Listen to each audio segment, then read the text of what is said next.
Gjesti, me një buzëqeshje ngacmuese në fytyrë, i futet në dush Eglit pa paralajmërim. Egli, e befasuar, lëshon një britm të lehtë dhe e shikon me sy të hapur. Gjesti. Çfarë po bën këtu? Thot ajo me nervozizëm, duke u përpjekur të largohet nga ai. Gjesti qesh me ironi dhe hedh ujin mbi të, duke e bërë situatën edhe më të sikletshme për Eglin. Pse kaq e tensionuar, Egli? Nuk është hera e parë që lahemi të dy, apo jo? Thot ai, duke qeshur dhe duke u afruar edhe më shumë. Egli, duke u përpjekur ta shtyjë me dorë, shfryn, nuk është punë tensioni, thjesht nuk ke asnjë respekt. Del që këtej. Por Gjesti nuk duket i shqetësuar. Ai vazhdon të lahet i qetë dhe i hedh një vështrim Eglit nga lart poshtë. Hërmëmë. Sot nuk dukesh dhe aq mirë. Je lodhur apo thjesht ke nevojë për më shumë kujdes për veten? Thot ai me një ton të lehtë ironik. Egli acarohet edhe më shumë dhe i kthen me nerva. Ti je i pakuptim. Vetëm çollashimi mua pa pushim. Nuk e kuptoj si nuk lodhesh duke u sjell kështu. Gjesti ngres supet dhe qesh, duke vazhduar lojën e tij provokuese. E po, dikush duhet ta mbaj humorin gjallë në këtë shtëpi, apo jo? Mos ma merr për keq, Egli, thjesht po argëtohem. Ajo pshertin e zemëruar dhe, duke tundur kokën, largohet nga dushi, e lodhur nga sjellja e tij. Gjesti mbetet pas duke qeshur dhe duke e ndjekur me sy, i kënaqur nga fakti që e kishte acaruar edhe një herë tjetër. Egli, me një shikim serioz dhe ton të prerë, i drejtohet Gjestit ndërsa ata të dy qëndrojnë vetëm në një cep të shtëpisë. Ajo e vështron drejt në sy, duke e bërë të kuptoj se po flet me gjithë sinqeritetin e saj. Dëgjo, Gjesti, i thot ajo, duke marrë frym thellë. Ti ndonjëherë nuk e kupton se çfarë ke pranë. Unë nuk jam si vajzat e tjera, unë nuk jam thjesht një kalim kohe për ty nëse dikush si unë të ka qëndruar pranë gjithë këto kohë, duhet ta çmosh këtë gjë. Gjesti, i befasuar nga fjalët e saj, e shikon për disa sekonda pa folur. Pastaj, duke buzëqeshur paksa me ironi, i përgjigjet, Egli, ti e di që unë të vlerësoj, por pse gjithë kjo dramë? Nuk jemi në një telenovel. Egli shtrëngon nofullat dhe tund kokën me shgënjim. Kjo nuk është dramë, Gjesti. Është realitet. Ti duhet të kishe nderin dhe respektin që të kesh një vajzë si unë në krah, por e humb gjithmonë këtë mundësi duke u sjellë si një fëmijë i papjekur. Gjesti e vështron, duke u përpjekur të mos tregojë se fjalët e saj e kanë prekur. Ai afrohet pak dhe me një zëmë të butë i thot, Egli, unë të vlerësoj më shumë se ç'mendon ti, thjesht ndonjëherë nuk e di si ta tregoj. Egli tund kokën dhe pshertin, ende e pavendosur nëse mund ta besoj atë. Do doja që ta dëshmoje këtë me veprime, jo vetëm me fjalë. Sepse unë nuk do jem këtu për të pritur për gjithmonë. Pastaj, pa thënë më asnjë fjalë, largohet duke e lënë Gjestin të menduar pas saj. Gjesti, me një buzëqeshje të lehtë dhe një shikim sfidues, i afrohet Eglit, e cila po rri e ulur duke u menduar. Ai e vëren me vëmendje dhe, me ton ironik, i thot, Egli, hajde mos na e shit mendjen tani. Ti e di shumë mirë që unë nuk i ha këto lojrat e tua. Më mirë lëri këto gjëra, se nuk më bin dot me këto filma që bën.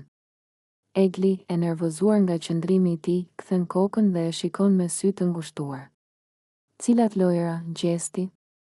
Unë nuk luaj me askën. Ti je ai që gjithmonë mundohesh të më provokosh. Gjesti qesh dhe tund kokën. Unë të provokoj?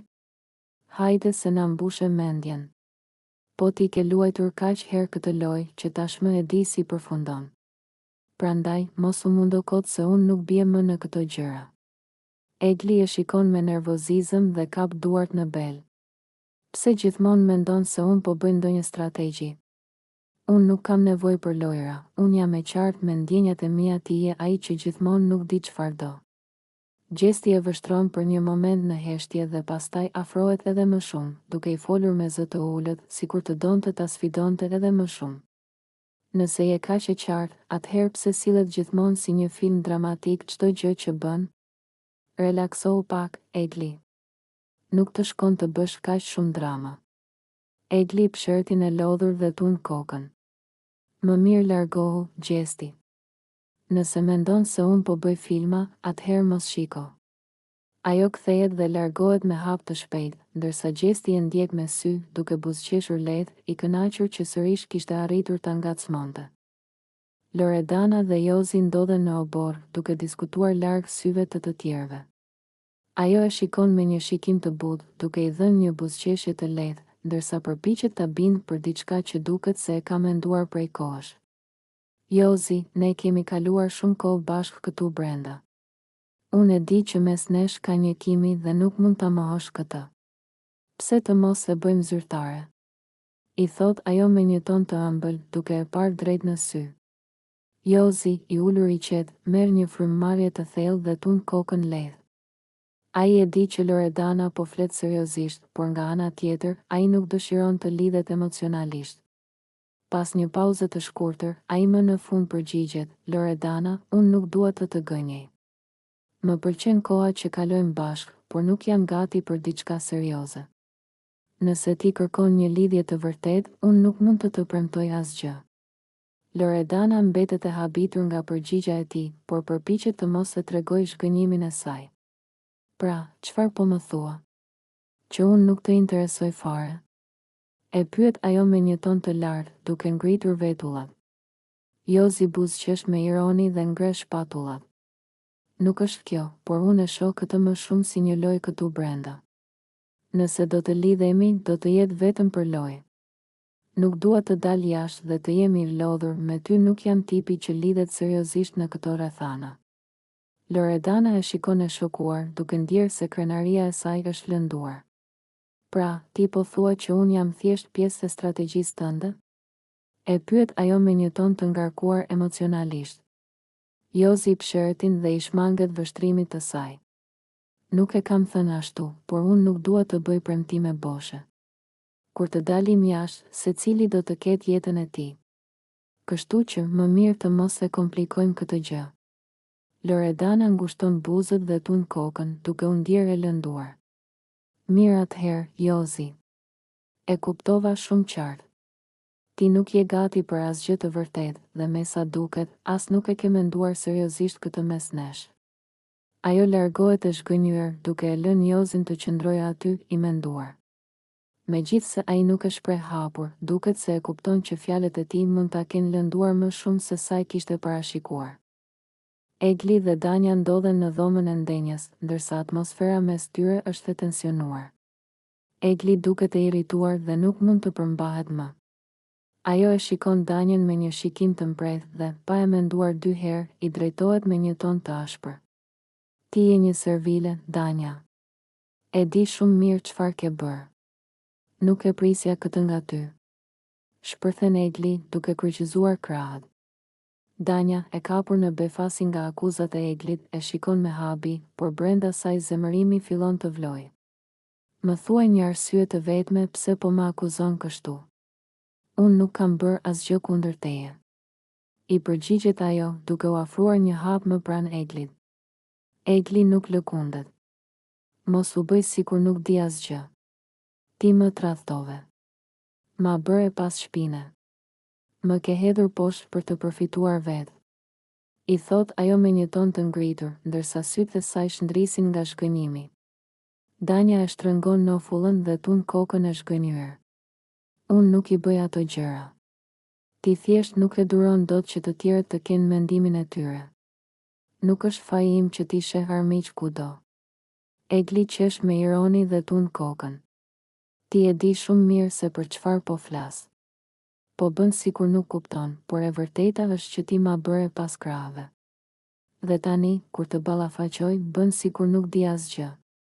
Danja nuk mund ta përmbaj më veten. Unë nuk kam nevojë të jap llogari ty, Egli. Ti gjithmonë dramatizon gjithçka dhe kërkon fajtor kur ndoshta problemi është te vetja jote.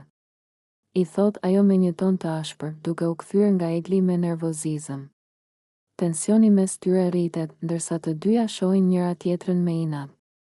Banorët e tjerë fillojnë të hedhin vështrime kurioztare drejt tyre, duke pritur se çfarë do të ndodhë më tej. Situata është gati të përshkallëzohet edhe më shumë. Danja dhe Egli ndodhen në mes të një debati të tensionuar, duke ngritur zërin ndaj njëra tjetrës në oborin e shtëpisë. Të gjithë banorët i shikojnë nga larg, ndërsa situata duket se po përshkallëzohet. Egli është e acaruar dhe flet me nervozizëm, ndërsa Danja përpiqet të mbrohet duke argumentuar mendimin e saj me një ton të prerë. Ti gjithmonë mendon se je e pagabueshme, Egli. Por realiteti është ndryshe. Ti nuk e pranon kur je në gabim dhe gjithmonë përpiqesh të nxjerrësh të tjerët keq. I thot Danja me nervozizëm, duke e shikuar drejt në sy. Egli e shikon me përçmim dhe i përgjigjet menjëherë, mos më trego mua se çfarë bëj unë. Ti je ajo që nuk di të luash ndershëm.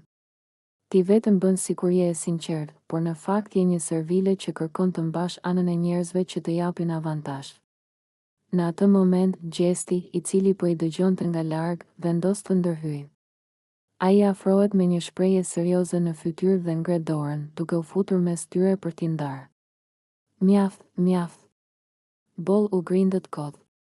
Unë e dëgjova të gjithë bisedën dhe sinqerisht, Egli, ti je në gabim këtë herë. Thot ai me vendosmëri, duke i drejtuar një shikim të prerë Eglit. Egli e shikon me habi dhe zemërim. Ti po mbron Danjën tani? Që kur je bër avokati i saj? E pyet ajo me ironi. Gjesti tund kokën dhe përgjigjet me qetësi, por me një ton të vendosur. Nuk është çështja se po mbroj Danjën, është çështja se ajo ka të drejtë. Ti po e sulmon pa arsye dhe po përpiqesh ta nxjerrësh keq, kur në fakt ajo nuk ka bërë asgjë gabim. E kupton që ndonjëherë duhet të pranosh edhe kur je gabim. Danja e dëgjon me vëmendje dhe ndihet e mbështetur nga fjalët e Gjestit. Ajo kalon duart në mes dhe buzëqesh me ironi. Ja, më në fund dikush që thot të vërtetën. Egli, nga ana tjetër, bëhet edhe më nervoze dhe tund kokën me shgënjim. Ti thjesht do të dukesh si njeriu i mirë, Gjesti. Por unë e di që edhe ti bën lojën tënde. Asnjë këtu nuk është i pastër. Thot ajo dhe largohet me nervozizëm, duke e lënë Gjestin dhe Danjën të shikojnë njëri tjetrin. Gjesti psheretin dhe i drejtohet Danjës, mos e merr personalisht, Egli është thjesht shumë impulsive. Më vonë do ta kuptoj që ti nuk i ke bërë asgjë. Danja tund kokën dhe qesh lehtë. E di, por është lodhshme të debatosh me të. Gjithsesi, faleminderit që ndërhyre. Gjesti buzëqesh dhe i jep një të shtyrë të lehtë në shpatull, duke e kthyer atmosferën në diçka më të lehtë. S'ka përse. Thjesht nuk më pëlqen kur dikush akuzohet padrejtësisht. Ndërkohë, banorët e tjerë fillojnë të diskutojnë për këtë debat, duke bërë analiza të ndryshme mbi situatën. Por një gjë është e sigurt, ndërhyrja e Gjestit e bëri edhe më të komplikuar marrëdhënien mes tij dhe Eglit. Danja dhe Egli ndodhen në mes të një debati të ashpër, duke shkëmbyer fjalë të forta në dhomën e ndenjes. Atmosfera është e tensionuar dhe shikimet e tyre të ngulura tregojnë qartë se asnjëra nuk ka ndërmend të tërhiqet. Danja, e acaruar, ngre tonin dhe i drejtohet Eglit me një shprehje zhgënjimi në fytyrë. Egli, unë gjithmonë kam qenë pranë teje. Të kam mbështetur, të kam ndihmuar në çdo moment kur ke pasur nevojë. Si është e mundur që tani, në vend që të jesh mirënjohëse, ti po më kthen shpinën sikur unë të isha armik. Egli, duke tundur kokën dhe duke mërmëritur diçka me vete, i përgjigjet me nervozizëm. Unë nuk po të kthej shpinën, Danja. Thjesht, e kuptova që nuk mund t'i besoj më askujt këtu. Nuk e di më kush është i sinqert dhe kush thjesht po bën lojën e tij. Danja e shikon me zhgënjim dhe psheretin. Po si nuk mund të më besosh mua? Unë isha ajo që të mbrojta kur të gjithë ishin kundër teje. Unë isha ajo që të kam dëgjuar dhe të kam dhënë këshilla sa herë ke qenë në vështirësi. Dhe tani, vetëm sepse dikush të kam mbushur mendjen me fjalë boshe, ti më trajton sikur unë të kem bërë diçka të keqe? Egli kalon dorën në flok, duke e ndjerë tensionin e momentit. Danja, nuk është kaq e thjeshtë.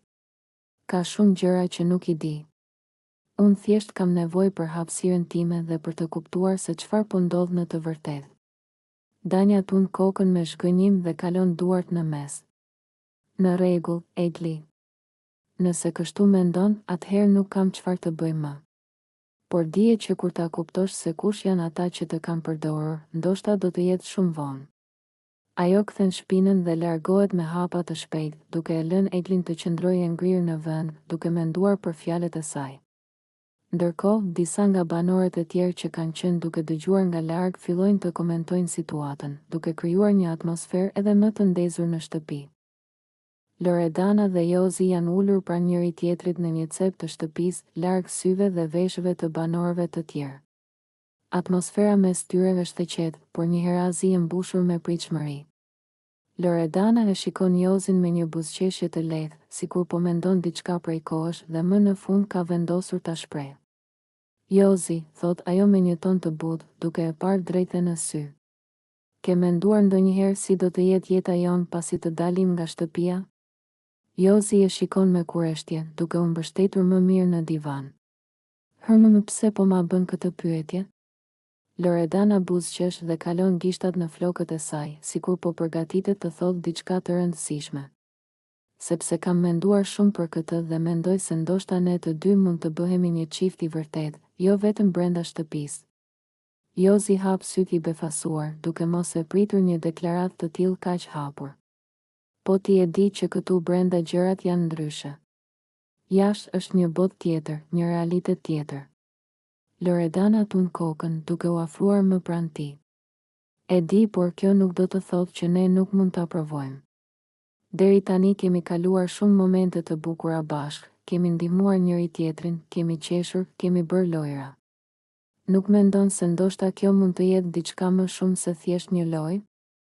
Jozi qëndron për disa sekonda në heshtje, sikur po përpunon fjalët e saj. Pastaj buzëqesh lehtë dhe i shtrëngon dorën. Nuk e di, Loredana, por nëse ti e ndjen kështu, ndoshta ja vlen ta provojmë. Më pëlqen ideja që të mendojmë për diçka më shumë se ky spektakël. Loredana qesh dhe e shikon me një shkëlqim në sy. Atëherë, pse të mos bëjmë disa plane? Mund të udhëtojmë diku pas spektaklit, të kalojmë pak kohë vetëm ne të dy dhe të shohim se si do të funksionojë gjithçka mes nesh në jetën reale. Jozi tund kokën me miratim, duke u dukur më i bindur për idenë. Kjo më duket interesante. Le të shohim si do të shkojë çdo gjë. Ndoshta ky është vetëm fillimi i diçkaje të bukur. Të dy qeshin dhe vazhdojnë bisedën e tyre, duke ëndërruar për një të ardhme që ende nuk e dinë nëse do të bëhet realitet apo thjesht një iluzion i krijuar nga loja brenda shtëpisë. Gjesti dhe Egli ndodhen në kuzhinë, larg syve të tjerëve, por tensioni mes tyre është i dukshëm. Egli ka një shikim të ftohtë dhe të prerë, ndërsa Gjesti, me duart në xhepa, përpiqet ta shpjegojë veten. Egli, të lutem, dëgjom një moment, thot ai, duke u përpjekur të mbajë një ton të qetë. Nuk ishte asnjëherë qëllimi im të lëndoja. E kupton këtë apo jo? Egli tund kokën dhe shikon nga dritarja, duke shmangur kontaktin me të. Gjesti, gjithmonë thua të njëjtën gjë. Më ke lënduar disa herë dhe çdo herë vjen me justifikime. Nuk të besoj më. Gjesti afrohet pak më shumë, por pa e kaluar kufirin e saj të hapësirës personale. E di që ndoshta nuk më beson tani, por unë nuk doja që gjërat të përfundonin kështu. Thjesht, ndonjëherë them gjëra pa menduar dhe më pas e kuptoj se mund të kem lënduar. Nuk ishte me qëllim. Egli kthehet nga ai me një shikim të mbushur me shgënjim. Pse gjithmonë duhet të ndodh kështu, Gjesti? Pse gjithmonë duhet të lëndohem unë në fund? Gjesti ulet në një nga karriget dhe lëshon një pshërtim të thellë. Unë nuk e di, ndoshta sepse unë jam një idiot që nuk di të shpreh ndjenjat e tij siç duhet. Ndoshta sepse ndonjëherë them budallallçe dhe nuk e kuptoj që po të lëndoj. Por e di një gjë me siguri, Egli, nuk dua të shoh të mërzitur për shkakun tim. Egli e shikon për disa sekonda, si duke e studiuar, pastaj kthen kokën më njanë dhe pshertin. Gjesti, nuk e di nëse mund të besoj më. Kam dëgjuar shumë fjalë, por veprimet e tua tregojnë diçka tjetër. Gjesti e shikon me sytë e tij të sinqertë. Atëherë më lejo ta vërtetoj me veprime, jo me fjalë. Mes tyre bie një heshtje e ngarkuar me emocione, ndërsa Egli duket se po lufton me mendimet e saj. A do të mund ta falë ajo Gjestin, apo kjo do të jetë thjesht një tjetër bisedë pas zgjidhjes saj?